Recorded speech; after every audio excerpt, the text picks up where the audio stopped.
Howdy, folks, and welcome to this reaction to the Andor official trailer from Disney Plus. 2 minutes, 24 seconds. I have to admit, I was hesitant to do this reaction. And I'm hesitant because I'm hesitant about this whole series, and I don't know why.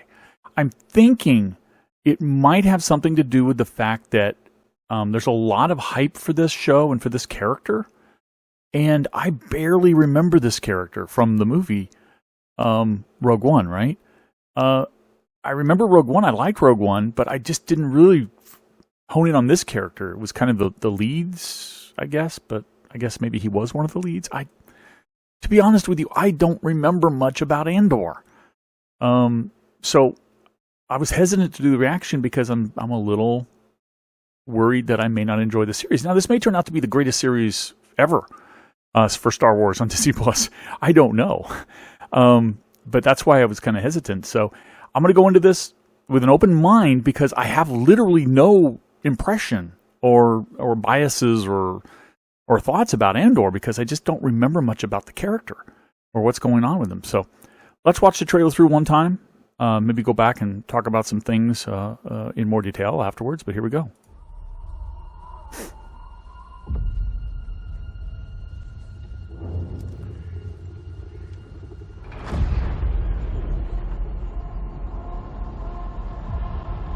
Oh boy.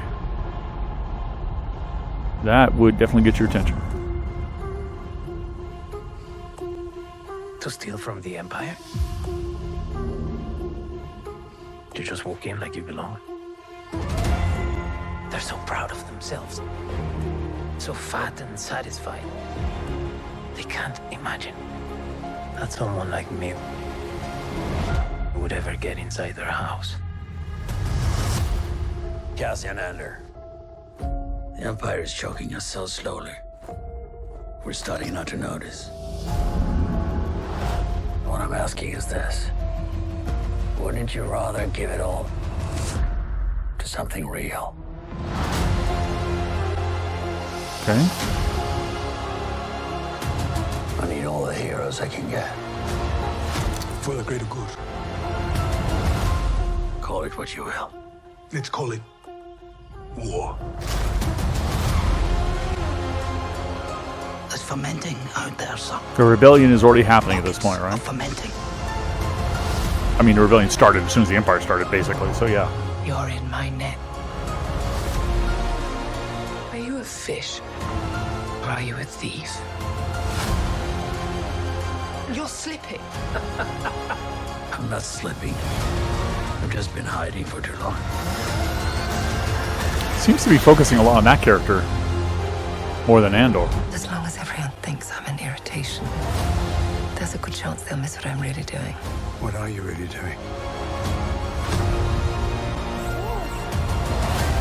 This is what revolution looks like. Beginning of the rebellion, okay. Of losing.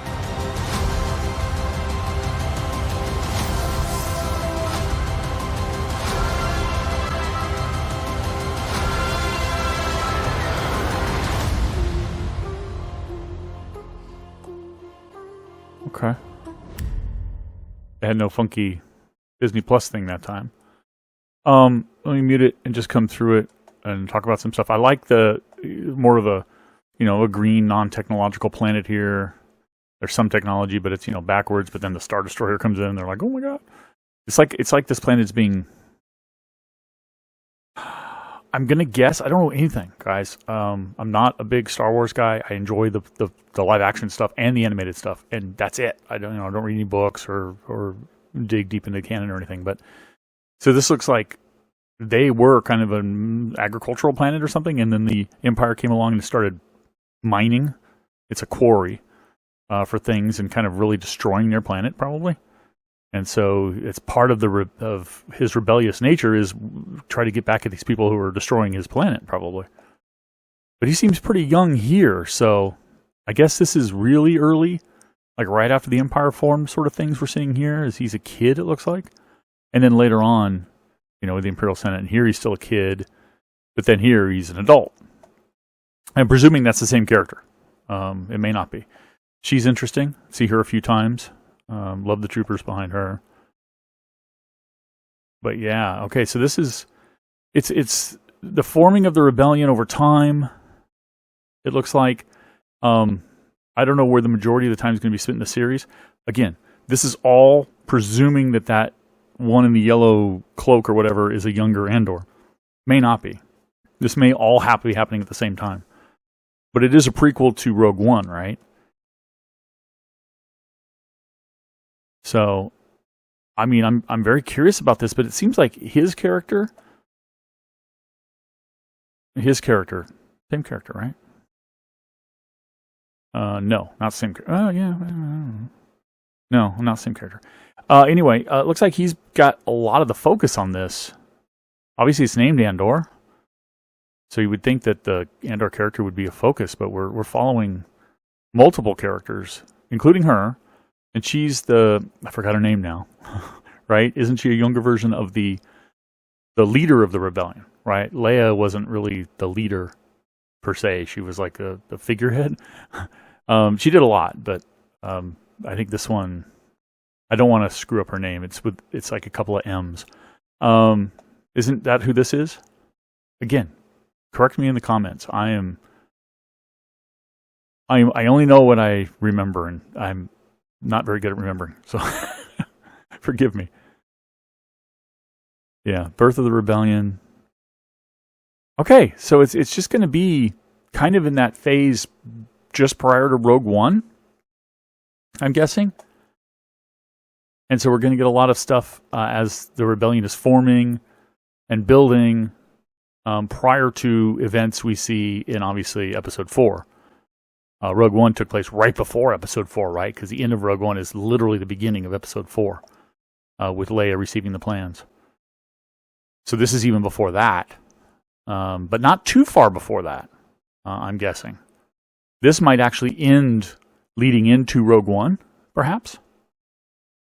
But if this kid is a young Andor, this one,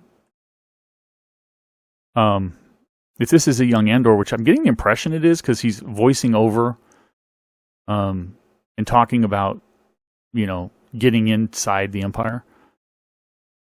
If it is, then it's going to cover a couple of time periods, which is very consistent with the Disney Plus Star Wars stuff, right? I mean, Mandalorian had flashbacks to Din Djarin's youth. Boba Fett obviously had flashbacks, a lot of flashbacks to a lot of different things with Boba Fett. So that would go in line with the stuff we're seeing in the live action Star Wars. I love how he's he did this in Rogue One too, didn't he? Pretend to be an Imperial officer? I don't know. Again, my memory's horrible. I've seen Rogue One once. And if I was like somebody who said, I'm a card-carrying Star Wars fan, you could shame me for that, but I'm not. I never say that. I think I've seen bits of it a couple times, but I've only seen it through once. Should probably watch it through before I start this series. In fact, I will. I'll make that promise to you. Before I start reacting to this series, I will watch Rogue One through again, just to refresh who some of these characters are. I don't think we know all of these characters from Rogue One. I mean, they're not all from Rogue One, so. Cool. I mean, I want to like this. I just, The Mandalorian had the anticipation of what I saw in Clone Wars and Rebels, and Boba Fett. I mean, Boba Fett. So the myth of and the legend of the Mandalorian people, got me very excited for that show. I thought he was going to be cool, and I was really, really jazzed. Boba Fett, And then on the animated stuff, all the animated stuff is exciting. But this one, I'm going to go into it. I don't have any pretty thoughts about this. I'm not going into it with any preconceived notions. I'm not going into it with any hype. I'm hearing the hype. I'm reading it, but I'm just not feeling it. But that doesn't mean I won't like it. So that might be a good thing. I might go into this completely blank. Like I said, I'll watch Rogue One more time through before I see it. Yeah. I don't know, guys. I mean, I'm sure it'll be good. Disney's been doing pretty good with the Star Wars stuff. Boba Fett had its ups and downs, but in the end, it turned out to be a pretty good show. So looking forward to it. Let me know in the comments what you are looking forward to. Don't bother saying I'm not a Star Wars fan, because I know I'm not a big-time Star Wars fan. I know I'm not the kind that a lot of people on the internet are. So you'd be wasting your time. But if you have anything constructive to add, like a little bit of background and things, like did I get the timing right? Do you think that is a young Andor in the yellow cloak or jacket or whatever? Let me know in the comments, and let me know what you're excited for. And I'll see you here for reactions for this thing. Talk to you later. Catch you next time. Bye-bye.